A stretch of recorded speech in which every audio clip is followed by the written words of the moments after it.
sonra diyor. Niye tören yapmadık? Gelip orada çay içmek. Şimdi çay içeceğiz ya. Burası Ilıslav. Hem evimi yakacaksam çay içeceğiz. Ama şöyle, buraya kadar geldi.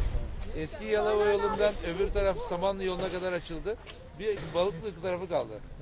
O da yani bir sene geçti. Evet, selamünaleyküm. Nerede? Buraya mı? Evet, Bursa Büyükşehir Belediye'miz olarak Bursa'mızın ulaşılabilir bir kent olması, yaşanabilir, çağdaş bir kent olması yolundaki çalışmalarımızı hızla sürdürüyoruz. Özellikle altyapı ve üst yapı konularında tüm alanlarda yapılan yatırımlarla birlikte bu dönem en çok önem verdiğimiz konu yeni yolların açılması ve yolların genişletilmesi.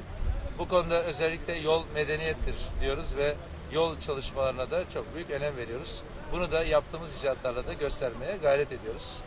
Büyükşehir Belediye tarihinde yapılan 190 kilometre toplam yola karşılık şu anda Büyükşehir Belediye'mizin 4 yılda yaptığı yol 400 kilometreyi buldu ve inşallah daha da üst noktalara çıkacak.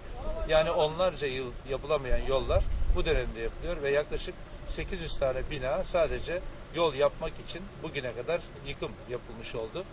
Bu konuda çalışmalarımız yine hızlı bir şekilde devam edecek.